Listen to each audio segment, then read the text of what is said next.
Hello, welcome back to Redhawk TV. I'm Cordelia. And I'm Caitlin. And we have Miami University's first installment of their lecture series for the fall semester. Today, our guest is the wonderful celebrity chef, Antonia Lofaso. Thank you for having us. Thank you guys for having me. So our first question, you attended the French Culinary Institute, which is now renamed the International Culinary Center. What was that experience like? What led you to pursue a formal culinary internship, apprenticeship education? It's a great question. So actually, as of lately, right, it went from the French Culinary Institute to the International Culinary Institute, and it was actually just acquired by ICE in New York. So that actually, those two large entities of culinary school are actually just now one, and it's under ICE. Oh. I know. So my alma mater, which was actually the second, I guess, most popular, one of the second greatest besides the culinary school in Poughkeepsie. So I truthfully, I was in culinary school when there wasn't, a huge, admissions program. You didn't really see what you see today, which is, obviously a lot of chefs doing culinary competitions.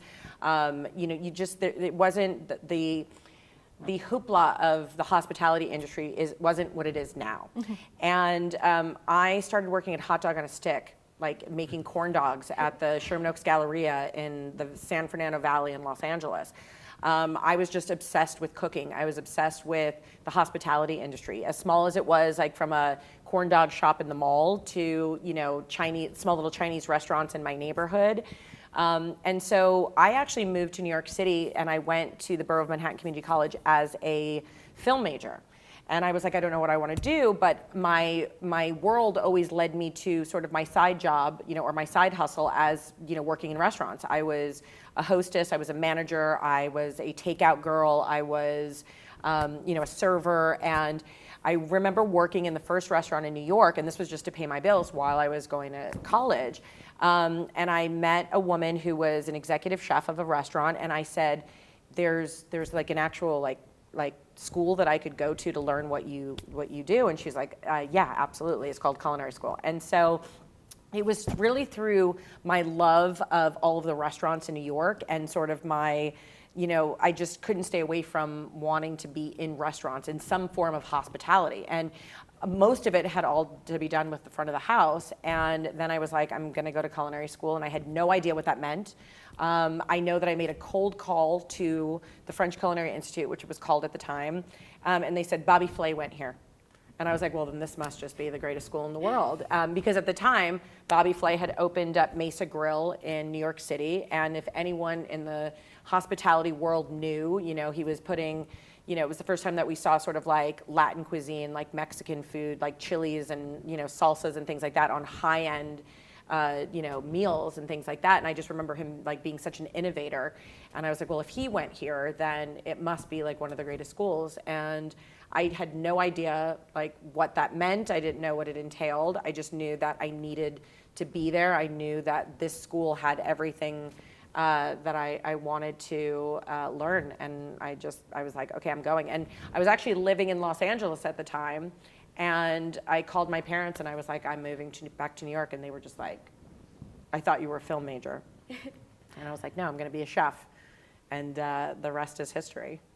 Yeah, and did you come from a really big cooking family? I did. So I'm Italian. And so I always like to make this joke that there was, did I come from a big cooking family that everyone wanted to eat and be cooked for at all times? I always make this joke that, the cable man would come to like fix the television and my mom asked if I made him a sandwich. And so that was always part of sort of our hospitality in our house. It was always cooking, waking up on Sunday mornings. My mother was like frying garlic to make tomato sauce at like 4 o'clock in the morning. And so food and cooking it was almost like it was mandatory, right? Like my brothers are great cooks. And so it was always like, we are always cooking. We're always cooking for someone, or we're always cooking to make something to bring it to somebody's house. But did I know that I wanted to be in culinary? If I look back on it, right, there were definitely signs, right? When we first moved from New York, where I ate predominantly like American Italian food. We were a very small community in Long Island where it was like mostly American Italians, and so I didn't really see any diversity in food. I moved to Los Angeles, and when I moved to Los Angeles, it was like Mexican food, Indian food, like all the different styles of food that I'd never been exposed to. And I always like to say that my very first sort of inspiration of wanting to cook, I saw fajitas go by at El Torito. And like, to me, that was like tableside cooking, you know, and I was like, oh my God, what is this amazing thing? You know, my parents always saw how obsessed I was with like what restaurant we went to. I remember I was in an IHOP once, and I was like the only person or child at the time that would like course out my IHOP order. You know, where I was like, I'm going to start with a bowl of cereal, and then I'm going to move on to like some scrambled eggs, and then I'm going to finish with the pancakes. My parents are like, who are you? That's awesome. Thank you so much for sharing. Yeah. I have a question about you apprenticed under some culinary legends and absorbed their sophisticated techniques. What was it like starting out as a professional chef, like first in the world? You know, that's a great question. It's not necessarily do you start out as a professional chef. It's like that phrase doesn't even like live in our world, right? Like you come out of culinary school, and even though you have all of this sort of technique and sort of understanding of how a kitchen works, the very first restaurant that you work in is sort of the very beginning of your journey, right? And I remember graduating, and I remember bringing my resume into Spago, right? And I was basically interviewing to work for Wolfgang Puck, and I was like sweating and so nervous, and I think the chef who was interviewing me was like changing a light bulb in like the middle of the interview, and I was just like sitting in there shaking. And the interesting thing was, it's like I knew that I wanted to do this thing. I knew that I wanted to be in this restaurant. I knew that I wanted to cook. But was the skill going to sort of match the passion, right? So everything that I sort of learned in my trade school, now I need to apply to real life inside the industry, right? And at this point, I'm like, you're kind of learning the skill all over again in a real world experience. And to be honest, I wasn't very good at it. And that scared me. Like, it really actually sort of startled me, where I was like, well, I have, we had in culinary school, there are restaurants that are set up so you kind of have the idea of what it is to work on a line or what it is to work in a real kitchen. So you have, it's not totally foreign to me, but now being in this restaurant under this very famous chef who has created this empire all across the world, right? And I had to be able to do three things at once. I needed to be able to actually cook with my left hand, which I didn't realize. Like in a time crunch, like I have to use my left hand and I have to plate with my right hand. So now I'm using a muscle physically that I'm not even used to doing.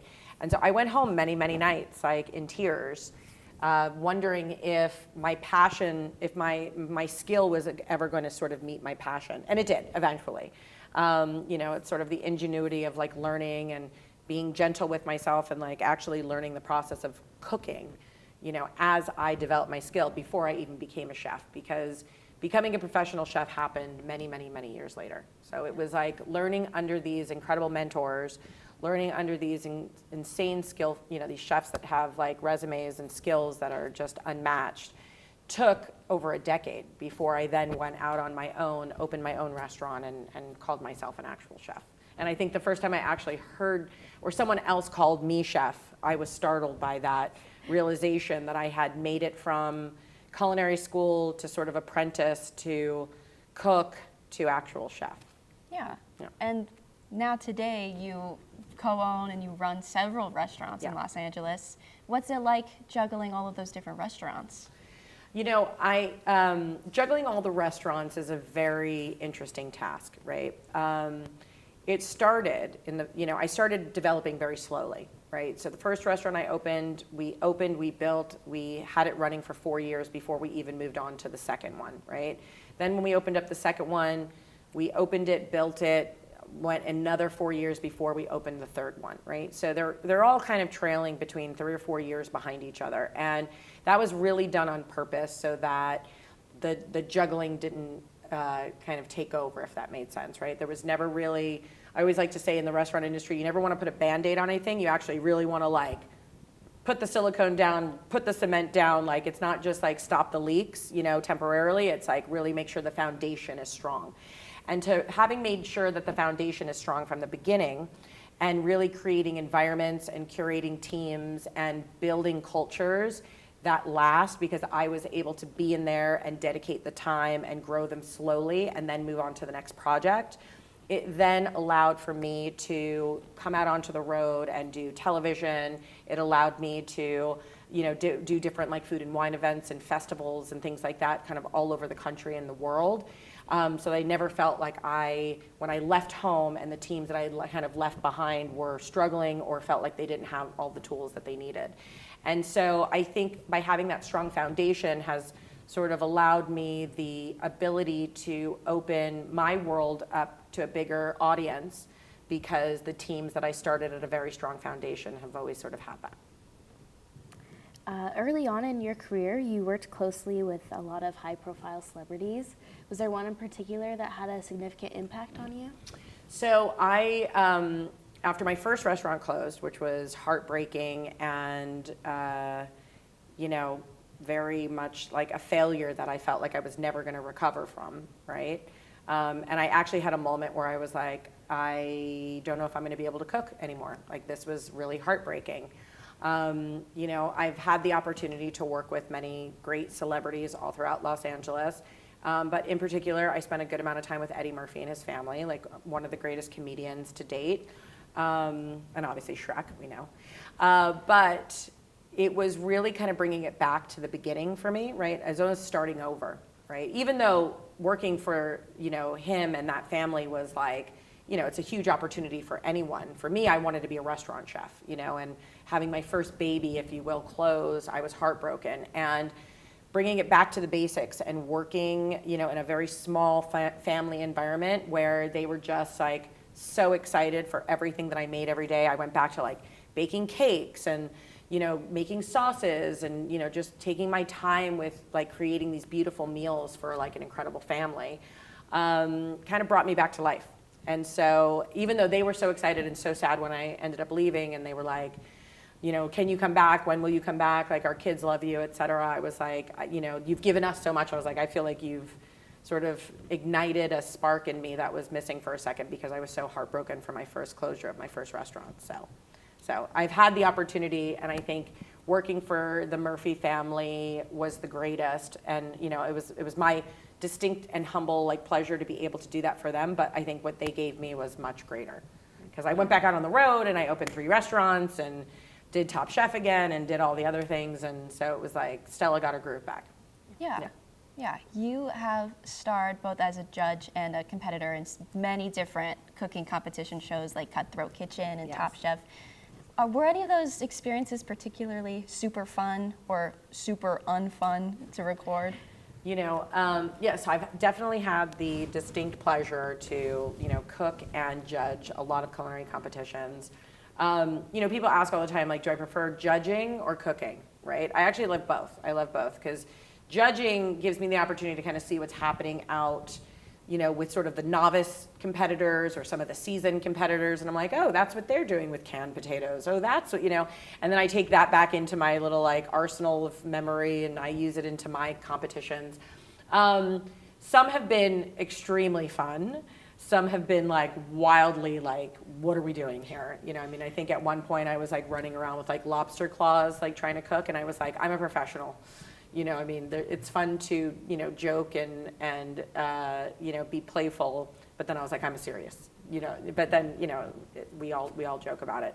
I think some have been more lighthearted than others, like competing on something like Cutthroat Kitchen is a little bit more like humorous, and, we don't always take it so seriously because of how sort of, over the top the actual competitions are. But then you have something like Tournament of Champions, which then I take extremely seriously, and it's almost like my Super Bowl. And so I think both are equally as fun. I think some stress me out more than others. When I compete on something like Cutthroat Kitchen or Wildcard Kitchen, I'm a little more relaxed. And then when I do Tournament of Champions, it takes me like 2 weeks and a lot of therapy to get over. I saw that you wrote a cookbook that not only include recipes, but also stories about overcoming challenges when you were raising your daughter and attending culinary school.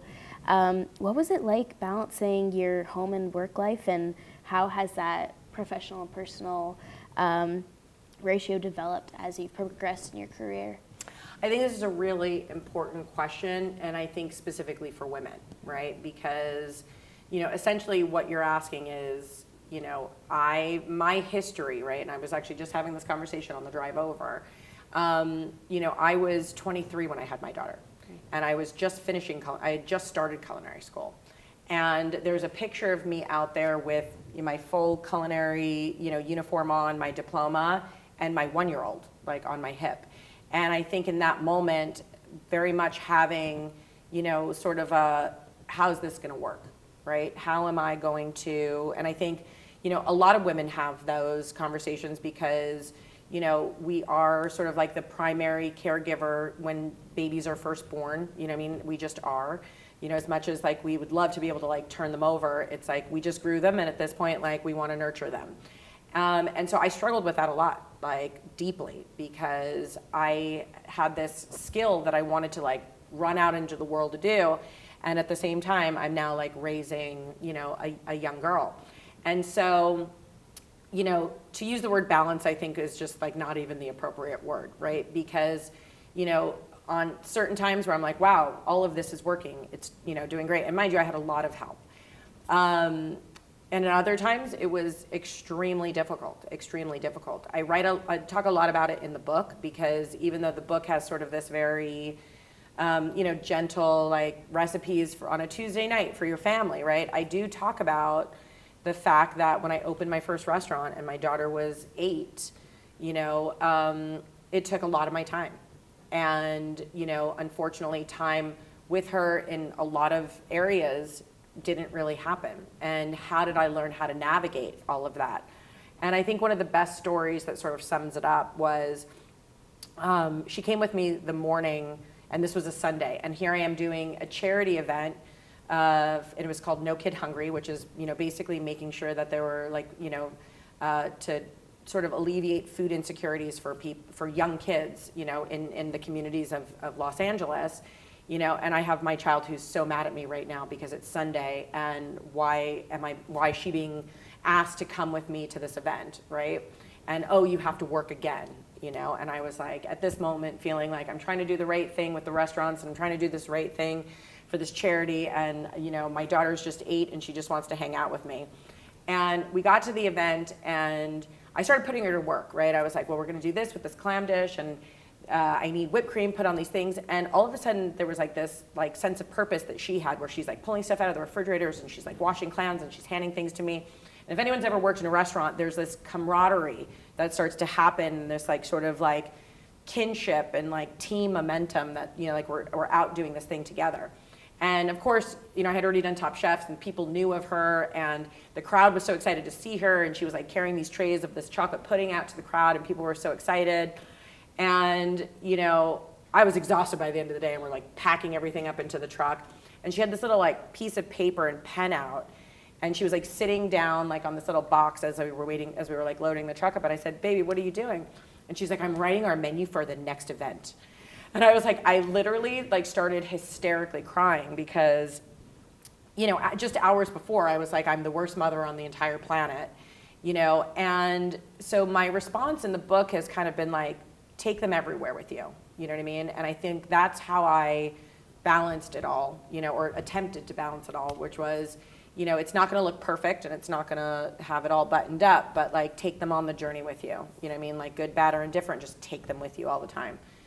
And I just always did that. And her and I have a great relationship, you know what I mean? And she is as fierce as I am, and sometimes a little too much. But that's pretty much, that story I always think like sums it up a little bit. Yeah. And does she still like to cook, like not with the intensity that you would as a professional chef, but does she? She still cooks. She cooks actually really, really well. That was like my biggest thing, especially like when she moved out, went to college, and now like obviously lives on her own. Where like the first thing I do when I go to her apartment, I'm like at her house, I'm like, I'm looking in her refrigerator, I'm looking in her pantry, I'm like, are you self-sufficient? You know, of course, I still look at her bills because we have an account that's attached, and I'm like, how much are you ordering out? Like, are you cooking? She actually cooks so much at home. So I feel like I've done my job where I'm like, there's a good balance of like Grubhub, DoorDash, / I'm cooking my own things because I've gone to like, you know, the supermarket and done my own things. So she has no desire to do what I do on any capacity, but she knows how to eat out in restaurants really well and order and cook for herself. So I've done my job. Yeah. Great. All right, well, those are all the questions we have for today. Amazing. Thank you so much for joining us. I have to just say, my time here on campus thus far has been like incredible. You guys are an amazing student body, and this has just been wonderful. So thank you guys for having me. Thank you so much. Be sure to catch us for our next broadcast, and you can find us on our socials and on YouTube at Redhawk TV MU.